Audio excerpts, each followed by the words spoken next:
सियालकोट के एक पुरसुकून महल्ले में, जहां गलियों में बच्चों की हंसी गूंजती और धूप की गर्मी घरों को गरमा देती, चौधरी साहिब का खानदान रहता था।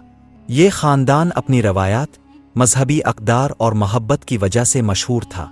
चौधरी साहिब और उनकी बीवी रुखसाना बेगम के 4 बच्चे थे, 2 बेटों फैसल और उमैर और 2 बेटियों ज़ैनब और साइमा। घर हमेशा खुशियों से भरा रहता, लेकिन इस कहानी का महवर हैं ज़ैनब और साइमा, 2 बहनें जिनके दरमियान हसद की एक चिंगारी ने न सिर्फ उनके रिश्ते को जला डाला बल्कि पूरे खानदान को तबाही के दहाने पर ले आई। ज़ैनब, बड़ी बहन, अपनी खूबसूरती, जहानत और दिलकश शख्सियत की वजह से सबकी पसंदीदा थी। वो कॉलेज में हमेशा सरे फहरिस्त रहती और इसकी कामयाबियों की धूम पूरे महल्ले में थी। लोग इसे शादी के रिश्तों के लिए मिसाली समझते। साइमा, जो ज़ैनब से 3 साल छोटी थी, अपनी बहन की तरह खूबसूरत तो थी, लेकिन इसका शर्मीला मिजाज इसे हमेशा पीछे रखता। वो अपनी बहन से मोहब्बत करती थी, लेकिन दिल ही दिल में इसकी कामयाबियों से जलती भी थी। इसे लगता कि इसके वालिदैन, ख़ास तौर पर रुखसाना बेगम, ज़ैनब को ज़्यादा अहमियत देते हैं। ये हसद इस वक्त उरूज पर पहुंच गया जब ज़ैनब की शादी का एक शानदार रिश्ता आया। चौधरी साहिब का खानदान खुशी से झूम उठा। रुखसाना बेगम ने महल्ले की औरतों से कहा, ज़ैनब हमारा फ़ख्र है, इसकी शादी हमारे खानदान की इज्जत बढ़ाएगी। साइमा, जो एक कोने में खामोशी से ये सब सुन रही थी, इसके दिल में एक तूफान उठा। मैं क्यों हमेशा पीछे रह जाती हूँ? इसने रात भर अपने तकिए से ये सवाल पूछा। ज़ैनब की मंगनी की तकरीब एक अजीम अलशान दावत थी। घर मेहमानों से भरा था और ज़ैनब हर किसी की निगाहों का मरकज़ थी। लेकिन साइमा के दिल में हसद की आग भड़क रही थी।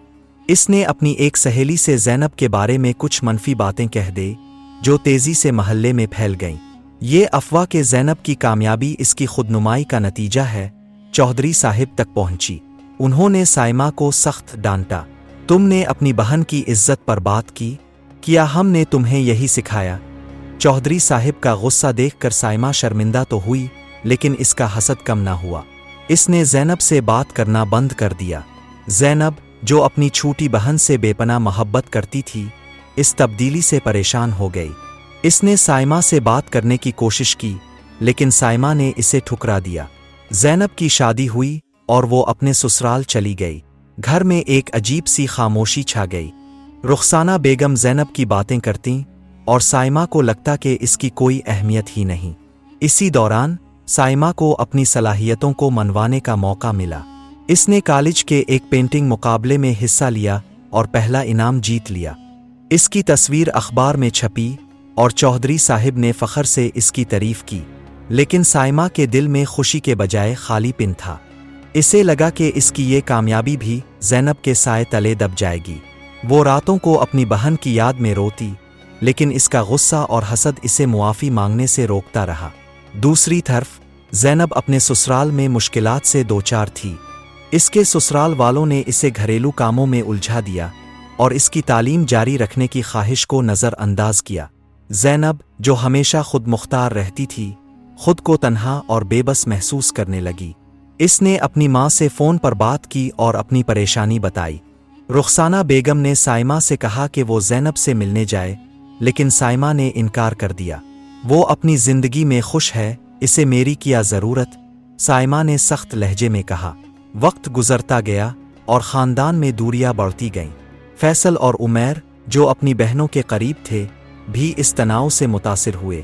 फैसल ने साइमा से कहा, तुम अपने हसद की वजह से पूरे ख़ानदान को नुकसान पहुंचा रही हो, लेकिन साइमा ने इसे नज़रअंदाज कर दिया। चौधरी साहिब की सेहत ख़राब होने लगी, क्योंकि वो अपनी बेटियों के झगड़े से परेशान थे।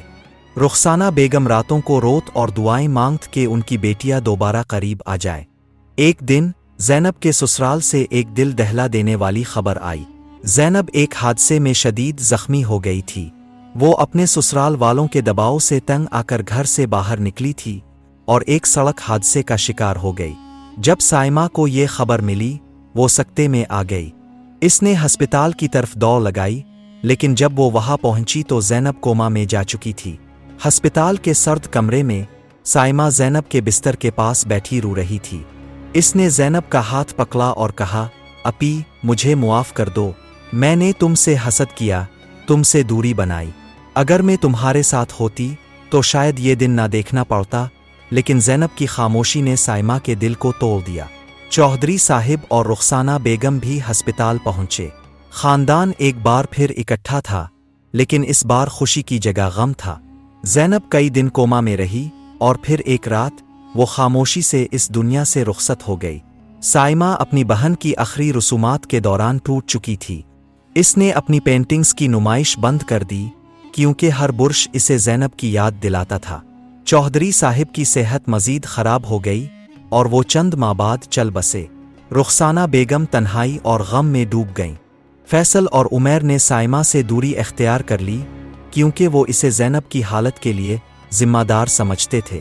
साइमा अपने घर में अकेली रह गई, अपने हसद के नताइज को भुगतती हुई। महल्ले वाले अब चौधरी साहिब के ख़ानदान की कहानी को अफसोस से याद करते। वो कहते, अगर साइमा ने हसद को दिल से निकाल दिया होता तो शायद ये ख़ानदान आज भी हंसी खुशी एक साथ होता। एक दूसरे को गिराने से बेहतर है कि हाथ पकड़ें, लेकिन साइमा ने यह सबक बहुत देर से सीखा। हसद एक ऐसी आग है जो ना सिर्फ रिश्तों को जलाती है बल्कि पूरे ख़ानदान को तबाह कर सकती है। जिंदगी में मुकाबलाबाजी के बजाय मोहब्बत और ताआवुन का पिल बनाए, क्योंकि एक बार जब वो पिल टूट जाता है तो इसे दोबारा जोड़ना नामुमकिन हो जाता है।